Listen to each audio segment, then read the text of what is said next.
What's up, everybody? Welcome back to another episode of Colton Posey Fishing. And today I'm going to talk to you about my top 5 winter crankbaits and how I use them and the colors that I choose. Stay tuned, guys. This is something you don't want to miss.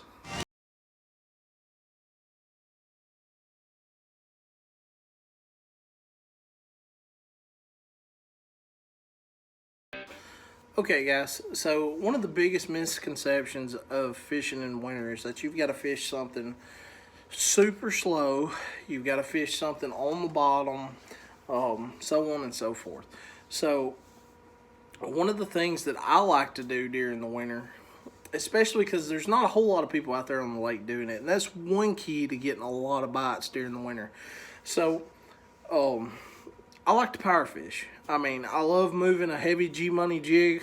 I love moving a crankbait, a spinnerbait, stuff like that. You can still catch these fish during that time of year.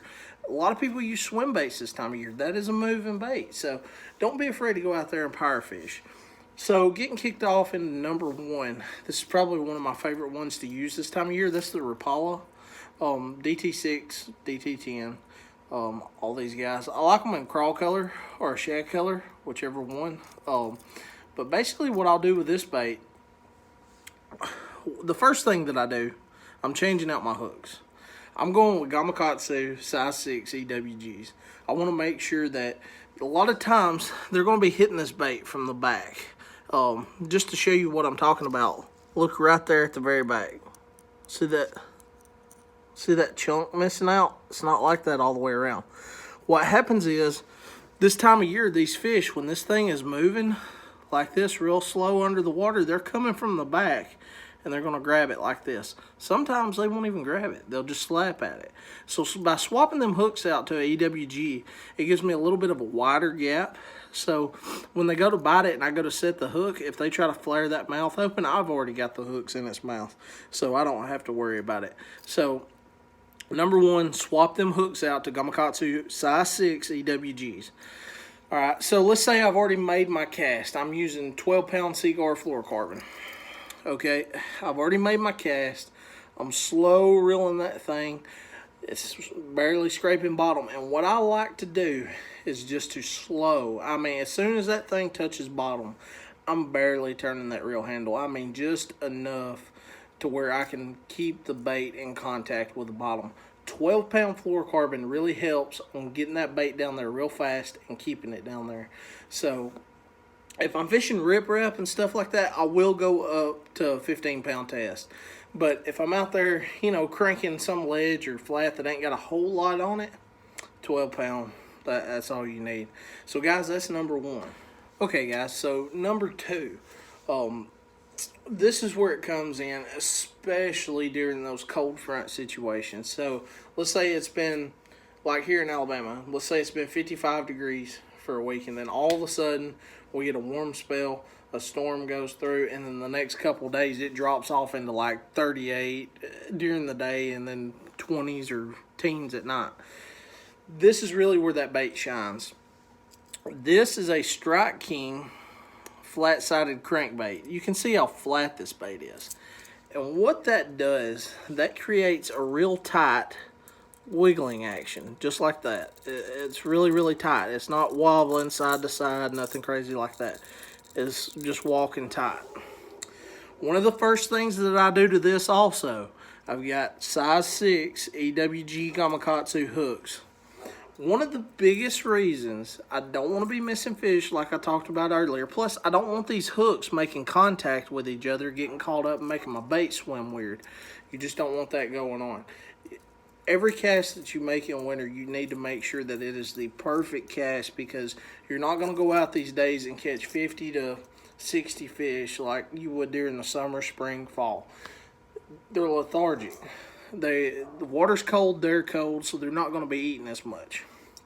So there again, the flat-sided crankbait by Strike King, I believe it's a 1.5. All the baits will be linked in the description.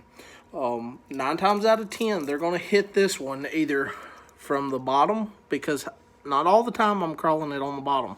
Sometimes this works well on suspended fish, but most of the time, if you can see it, I doubt you can. but there's teeth marks all over the back. They're going to be hitting it like this or either like this, where them teeth marks are right there on the side. So guys, that's number 2. Okay guys, so number 3, this is another Strike King lure that I'm a big fan of. This is the Strike King 3XD. And the reason I say a 3XD, this small bait right here is very, very small in profile. You can see compared to my hand, I got big hands. This is a small profiled crankbait. This thing also, instead of it having that real wide wobble, it has got a semi-tight wobble. This bait performs well in just about any type of cover. So anywhere from your brush, your rocks, so on and so forth, your grass. This bait is really going to shine. Like I said again, these smaller baits, size 6, Gamakatsu, EWG hooks, that's the main thing, the EWGs. You want that gap spread out so when they hit it from the back or up under it, you're getting a full penetration of that hook. So with this bait right here, I'm not really working suspended fish. I'm actually working those fish that are closer to the bottom, or either that I'm coming up over some short type of ledge and then scooting right over the top of them before it gets back to the boat. So guys, that's your Strike King. That's number 3. We'll be back with number 4. Alright, so kind of taking a little break from the 4th one. I've talked about 3 lures so far. We got 5. The setup that I used. Now, this is very important. These smaller profile crankbaits that I'm not getting down real deep. You know, I'm going anywhere from 3 to 10 foot max. That's all I'm getting. Sometimes 12, okay? This is the rod that you need. This is the Green Ghost. This is the Duckett Green Ghost. This rod is perfect for those shorter applications that I'm not making that really super long cast, and I'm not getting it down really deep. It has tremendous sensitivity when it comes to rocks, wood, grass, stuff like that, because you're not making that really long cast and getting that bait down that deep. It's a medium action. Like I said, this is the cranking rod. This is the medium action rod. Medium is very important. I don't want that rod to be super stiff, because when I set the hook on these fish, I want that thing to have a little bit of give. Just because, like when I was talking about earlier, they're hitting the back of your bait, they might be getting that last treble hook. I want to take it easy on them. I don't want to be ripping them through the boat. You're going to be taking the hook away from them every time when you do that. So the Duckett Green Ghost, 7 foot medium, guys. It's the perfect rod for the short water or shallow water cranking situations. Okay guys, so back with number 4. I've got a Booyah one knocker. Okay, you can get this thing in just about any color. I mean, you can get your crawl patterns, you can get your shad patterns, stuff like that. But the one knocker is really a big key this time of year. Okay, if you listen, it's got that one big single rattle in it instead of a bunch of little bitty rattles. You know, your traditional rattle trap has got the okay, this thing's gonna have that think about it. This time of year, like I said, they're slow and lethargic. So what that means is, if they hear a bunch of bait fish just scrambling like crazy, a lot of times they're not going to pay any attention to that, because on these fisheries where people are just beating them up, they know that realistically that, well, I'm not going to say they know. It's a bass. They got a little bitty brain. They might not know, but in my mind, in my opinion, I think with the pressure that they know that that's not the sound of the bait fish that time of year with the water being that cold. This sounds more like, instead of a scramble, it's more like them moving at a single pattern throughout the water column, if that makes any sense. So one of the biggest things that I'm doing with this, once again, size 6 EWGs, I'm taking this thing, I'm casting it out. If it is a super slow day, it is one of those days where it seems like you can't get them to hit anything, I'm yo-yoing. So what that means is I'm throwing that bait out, I'm letting it hit bottom, I'm picking it up, and I'm letting it fall. picking it up, letting it fall.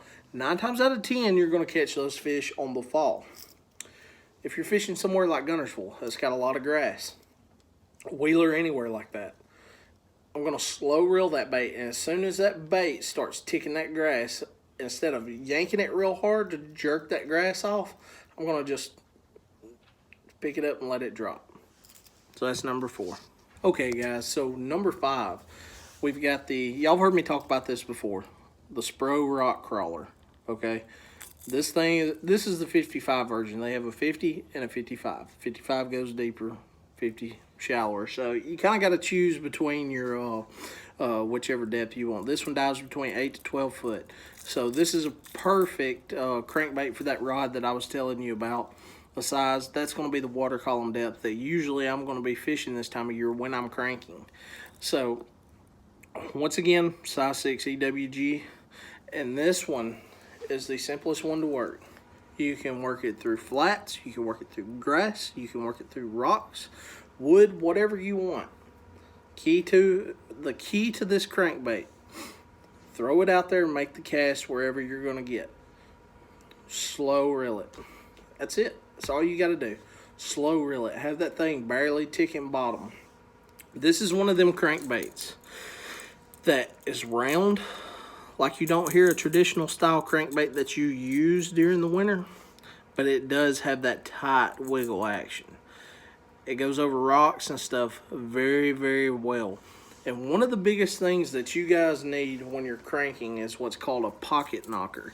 It's this little weight that's about this long. You hook it on your line. These crankbaits and stuff, you're not going to lose $100 worth of crankbait in a day. They're $5 for 3 of them. Check them out on Tackle Warehouse. It will save you tons of money. So guys, that's 5 wintertime crankbaits that I use. That's the rod setup that I use. The only thing that I didn't include is the reel, which is usually a 6/8 to 1 or slower Daiwa Tatula, or one of the Daiwa reels. So you want a slow gear ratio because you're going to be moving slow. So guys, that's it. I hope you enjoyed the video. Don't forget to like and subscribe for more content. We'll catch you next time.